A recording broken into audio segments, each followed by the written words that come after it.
world. You want to see one of my favorite things? Waking up in the morning in my Jeep because I arrived after dark and I didn't know what the heck was around me. And then waking up at sunrise to this. Today we're going to explore some of the village sites and rock art of the Tbatulabal tribe. And the reason they're fascinating is because they stayed in one place and developed their culture and didn't move for thousands of years. That is so rare in California. Good morning.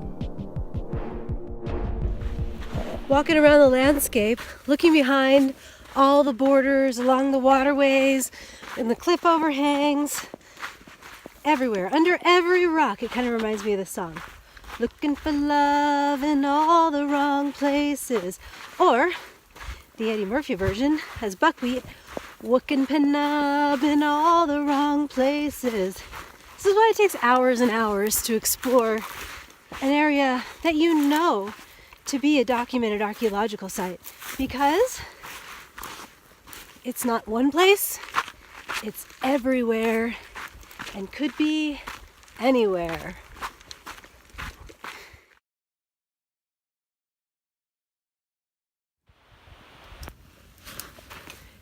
Here we go. Now we're talking. You know what's the first thing that strikes me about this? It's totally unique to me about the Tübatulabal pictographs compared to almost all the other pictograph sites I've seen in Southern California. And it is that they put their pictographs on these huge open surfaces, exposed to all the world, nothing to hide. There doesn't seem to be secrecy about it. In fact, there's a Tbatulabal pictograph site that you can see from the 178 highway. You can just stand on the highway and look at this site. It's right above the Kern River, and traffic's whizzing by, and that means that the river's whizzing by. The great super highway and supermarket of the Kern River Valley, their pictographs are exposed to all of it. I think it's because the Tobit had a defined territory that they occupied for an extremely long time. I think there was no reason to hide. The only people that would see these pictographs are other people of their kind or invited guests. Lizards are so curious. They always jump out to see what you're doing. These magical creatures, these spies from the underworld, they span the plains from the earthly plane into the underworld. They're watchers. Thank goodness for D-stretch. I mean, the naked eye can't pick much of this up, but watch this. Look how long this pictograph is.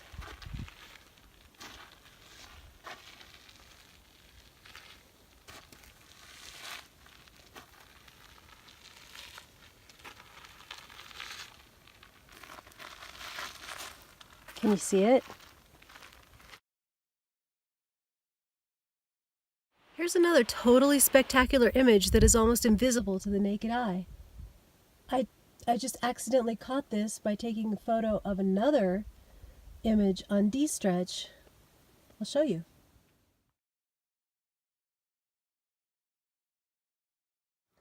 At first I thought these rays were part of this long pictograph that terminates in this kind of, I don't know, sunburst pattern over here. But I don't think so anymore. Now I think this is the head of something. It's either some kind of snake-like creature that extends all the way down here, or, I don't know, to me more likely, a long anthropomorph kind of image. These lines seem to be separate, seem to be extending out from this being. I mean, integrated as part of the image maybe, but this long creature is one thing. Maybe an elongated anthropomorph spirit being of some kind. But it's quite a bit more weathered than the others, so maybe a little older. You can't really make out arms or anything like that, and it's clear that it's kind of like a oval, an extended long oval-shaped body with lines across its center, and that makes sense for a pictograph style as representing a kind of spirit being with this hollow, cross-hatched body, or a body that's filled in with lines. Okay, moving away from that wonderful boulder, we'll see what else we can find. The worst part is I can't find my binoculars.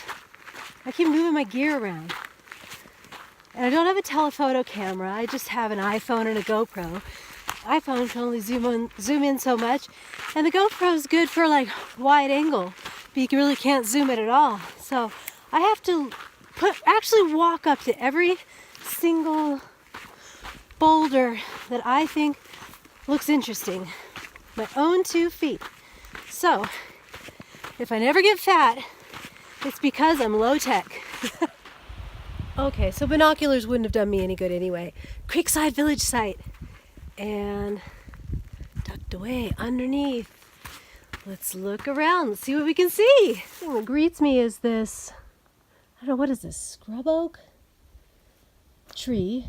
Not very old, so we can assume that this wasn't here a few hundred years ago. It's pretty small.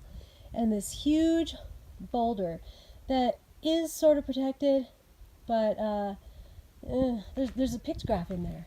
It's pretty open because, it looks out onto that.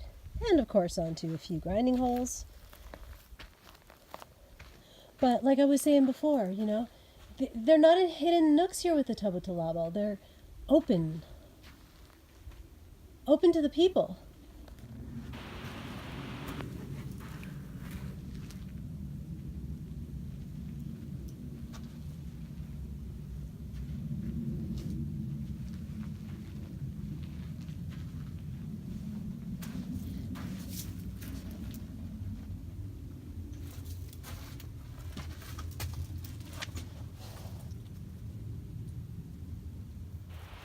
Remember how on the rock earlier we had a body that was really long? Here we go. There's some more really long anthropomorphs. Just for frame of reference, I want you to see how big these images are. This is really big. This is kind of, unusually big for Southern California. I'm going to put my hand not on it, never touch a pictograph, but right up next to it so you can see the size of me and the size of my hand compared to this image. Look.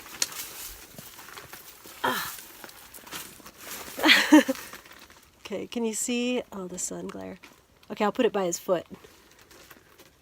So, from his crotch to the bottom of his foot that's on this side, is about the length of my hand. So let's call that, it's a little longer than the length of my hand, so we can call that about 6 or 7 inches. So that one leg is 6 or 7 inches, and that makes the whole image, extrapolate your math out from there. But, it looks about 3 feet high. And I'm going to tell you something. I'm going to go right here out on a limb and make a little interpretation of this. Because, all right, start with this. We got these hatch marks. Every time I see this, I think, what are they counting? What are we counting here? Why do we have these hatch marks going along, marking off time? That's all I can think of is we're marking off time. We're marking the occurrence of something that repeats. I'm going to count these in a minute and see how many there are. But then take these shadows into effect, okay? This rock has an edge that casts a shadow with the sun. And this, I honestly, I have to assume this tree wasn't always there because it just doesn't look that old. So take the tree shadow out of the equation. Tree shadow is this whole, mess right here. And just take that hard edge of the rock. And look at what it's doing. That hard edge of the rock cuts these lines. I really think these lines are counting time. And then at various places along this counter, you have images. They're standing above the line. Sometimes they're standing below the line. The line is one long, unbroken counter. And then when we get way over here, something crazy happens. We get a whole new counter dipping down to this pretty prominent image, this really dark, prominent image. And then the line trails off. Now sometimes with petroglyphs, when you see a line of something, often it's a line of little anthropomorphs going along. And I've heard this explained as describing a migration, but we know we're dealing with the Tbatulabal. And the Tbatulabal were not nomadic. They were in this location for at least 3,000 years. So migration wasn't a big part of their story, but counting time on this piece of territory may have been. Are you prepared to have your mind blown? This circular design has 24 hatch marks. This line that connects the 24 to the many has 13. 13 moons in a year. If I'm able to count clearly from this end of the many, I count 28 hatch marks until it meets up here with the 13 and the 24. So continuing counting from 28, you move along the line to 49. It stops at 49 here with somebody standing on the line. And then we continue. What's after 49, people? 50, 51, 50. Okay, so moving on from Mr. One Horn here, we get 50, and we get up to 60, see, 51. Where are we? Oh yeah, 50. 1, 2, 3, 4, 5, 6, 7, 8, 9, 10, 11. So 6, we get to 61, and then there's some erosion. Oh, blast you, erosion. 61, so I can see there's some faint marks. I'm going to de-stretch this and see if they come out clearer. I can tell from de-stretch that there are probably 12 hatch marks in this eroded space. Stopping right under his foot, right there. So that makes, we're up to 73. Okay, so there we have it. I counted 110. But it's possible that the correct number is 120 because we could count each of his toes that are touching the line. So that could be a 10-day period that something special happens. So each of his toes is one of the hash marks, and that would bring the number up to 120. Or we could just count each of his feet, and that would make it 112.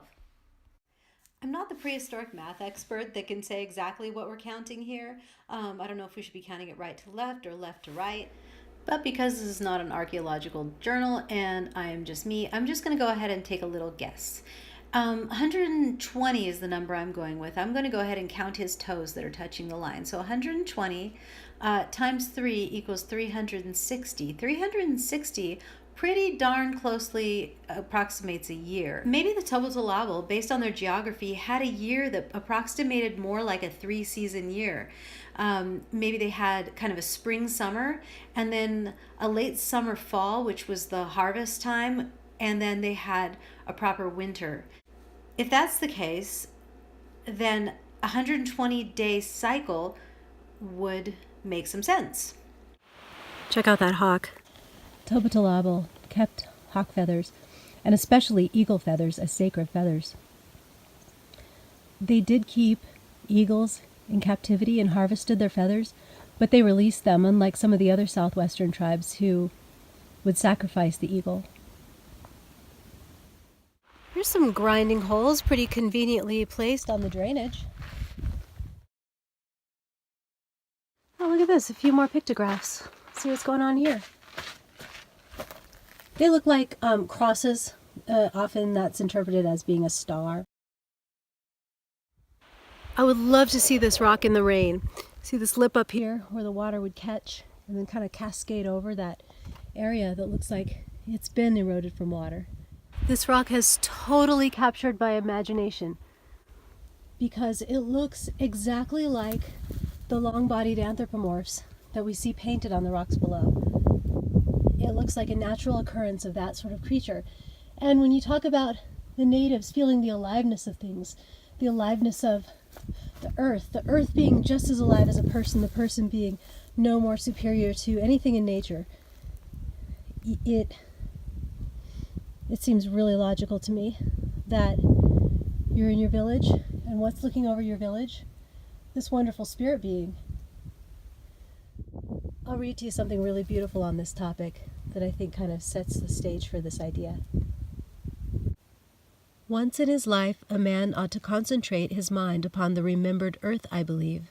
He ought to give himself upon to a particular landscape in his experience, to look at it from as many angles as he can, to wonder about it, to dwell upon it. He ought to imagine that he touches it with his hands at every season, and listens to the sounds that are made upon it. He ought to imagine the creatures there, and all the faintest motions of the wind. He ought to collect the glare of noon, and all the colors of the dawn and dusk. Momaday of the Kiowa Nation, 1969. Okay, I scrambled up this hill from the village below because I like prominent rock shelters. They're interesting. They speak to me. I like to be in them. And I'm going to check this one out. This rock shelter sits under a couple of big old pine trees. And it's a really great perch to sit in the shade and look out to the north and across your land and the village of the people. We were just exploring this village below, and the rock art mostly faces to the east. The sun rose over that mountain right there. Just from my experience of spending a whole day, walking up and down canyons or along the base of mountains, if there's a waterway nearby, typically there's habitation in the boulders all along that waterway. And you can see this waterway going ding, dee, dee, dee, dee, dee, dee, dee, dee, right across the land. But today I think I'm going to be satisfied with just exploring this east-facing village, because my family awaits me in my little village. And there's only so many hours in the day. The Tbatulabal were special because they stayed in one place. They were not nomadic. They stayed and thrived in their own little section of Southern California for thousands of years. The Tbatulabal are Southwestern because they're Uto-Aztecan. But they were unique in that they weren't migratory. They stayed in their perfectly habitable, life-sustaining territory for thousands of years. They hunted big game. They gathered pine nuts, and they fished. They had a territory that was in the southern Sierra, the Sierra Nevada foothills of California. And the Kern River rushed through carrying all kinds of fish and bringing all the life that water brings, the trees and the large animals. They had everything they needed, and they didn't have to go anywhere. So they stayed in one place and developed their whole own language branch of the Uto-Aztecan family. It seems like they were very secure in their homeland. And they seem pretty comfy with their dominion over their homeland. I can see it in the rock art, in the pictographs, how they're so prominently placed on the rock, facing out for all to see. Now, here's the hitch with that. What I'm talking about right now is pictographs that we've seen today. Pictographs don't have the kind of longevity that a petroglyph would, because pictographs are subject to erosion. Wind, rain, just light bearing down on it will erode a pictograph. So you can maybe date a pictograph only as old as maybe 1,000 years. And at around the year 800, there was a climate change that made a lot of the people from outside of the Tbatulabal region move into the Tbatulabal region. And because the Tbatulabal had sparse population density and a pretty specific lifestyle pattern, when other tribes who had to live off a migratory way of life came in, they brought in numbers and they brought in technology and a hardiness of subsistence that overwhelmed the Tbatulabal and made an environment in which the Tübatulabal became absorbed into these other cultures on their own homeland. These other people that encroached on the homeland of the Tübatulabal were mostly the Kawayasu, the Koso, and then other neighbors were the Mono and the Yukuts. Prior to that, we can assume that trade was done freely amongst these other people. But when push came to shove and the desert lands became dry and the inland valley may have become more dry, people went up into the mountains where the rivers flowed strong from the snowmelt from the Sierras, because that's where the big game would have gone and that's where the plants would still be thriving. So where water flows, the people goes. So when this started to happen and the other people were coming into the Tübatulabal homeland, it's possible that that's when they started painting these prominent images on the rocks facing out. You know, it may have been a bold statement of, this is our space, this is our land, come in, but you're sitting at my dinner table now. It's possible to make that interpretation because of how old the pictographs would have to be. They would probably coincide in age with about the time that outsiders were coming in. Can I just do a little shout out for D-Stretch here? It is an expensive app, but if you love this stuff, plunk down the cash for it. Give these guys some money. Send them a tip. Send them a thank you note.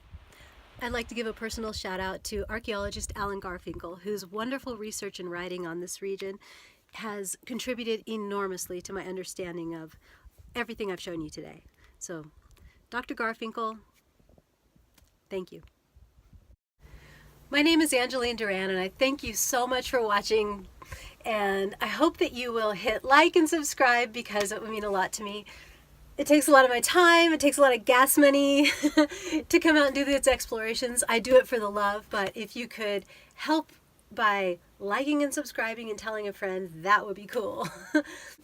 You can participate in this exploration by joining the Facebook group called Ancient Southwest or going to the website, theancientsouthwest.com, and reading even more about these topics that don't appear in just the videos.